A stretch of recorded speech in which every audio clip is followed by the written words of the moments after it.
My starting point when it comes to the consideration of any issue relating to free speech is my passionate belief that the second most precious thing in life is the right to express yourself freely. The most precious thing in life, I think, is food in your mouth, and the third most precious is a roof over your head. But a fixture for me in the number 2 slot is free expression, just below the need to sustain life itself. That is because I have enjoyed free expression in this country all my professional life and fully expect to continue to do so. Personally, I suspect highly unlikely to be arrested for whatever laws exist to contain free expression because of the undoubtedly privileged position that is afforded to those of a high public profile. So my concerns are less for myself and more for those more vulnerable because of their lower profile. Like the man arrested in Oxford for calling a police horse gay, or the teenager arrested for calling the Church of Scientology a cult, or the cafe owner arrested for displaying passages from the Bible on a TV screen. When I heard of some of these more ludicrous offences and charges, I remembered that I had been here before in a fictional context.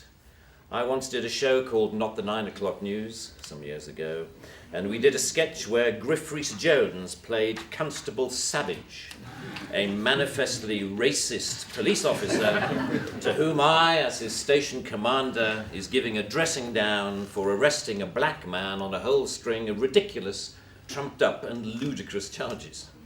The charges for which Constable Savage arrested Mr. Winston Kadogo of 55 Mercer Road were these: walking on the cracks in the pavement, walking in a loud shirt in a built-up area during the hours of darkness, and one of my favourites, walking around all over the place.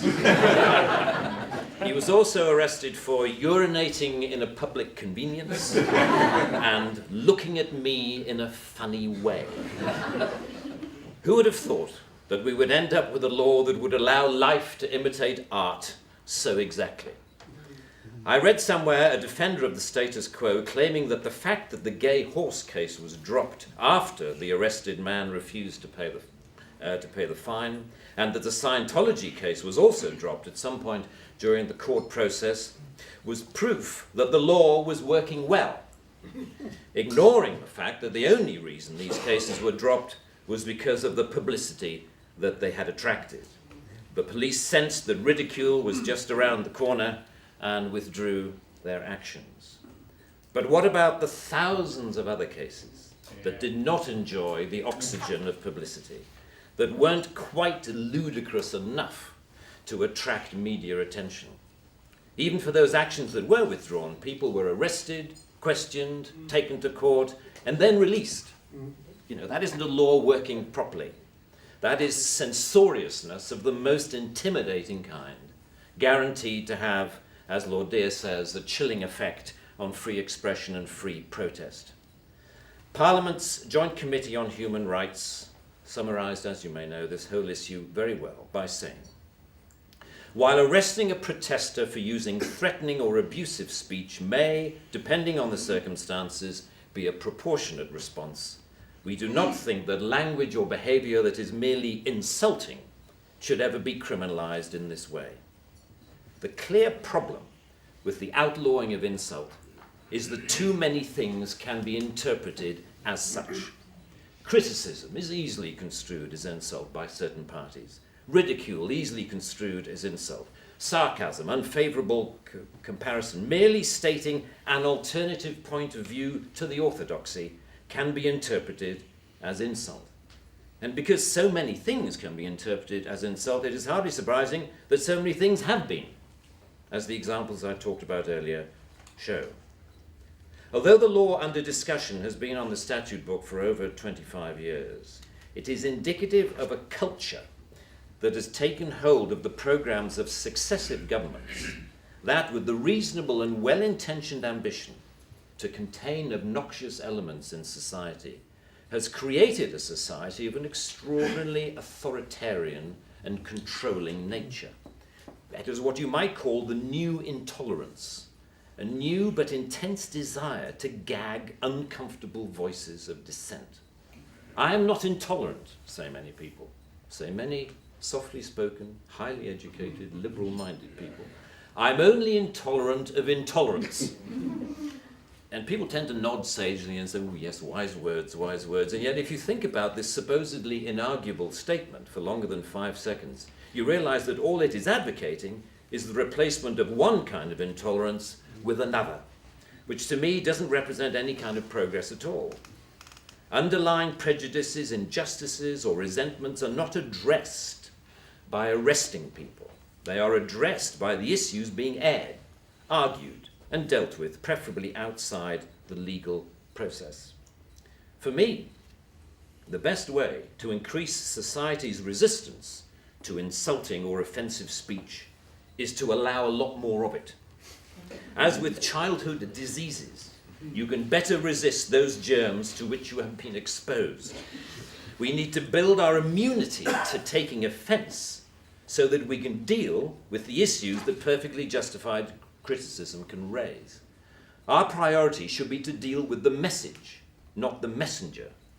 As President Obama said in an address to the United Nations only a month or so ago, laudable efforts to restrict speech can become a tool to silence critics or oppress minorities.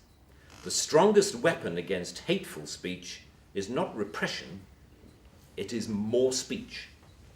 And that's the essence of my thesis, more speech. If we want a robust society, we need more robust dialogue, and that must include the right to insult or to offend. And even if, as Lord Dear says, the freedom to be inoffensive is no freedom at all. The repeal of this word in this clause will be only a small step, but it will, I hope, be a critical one in what should be a longer-term project to pause and slowly rewind a creeping culture of censoriousness. It is a small skirmish in the battle, in my opinion, to deal with what Sir Salman Rushdie refers to as the outrage industry. Self-appointed arbiters of the public good, encouraging media-stoked outrage to which the police feel under terrible pressure to react.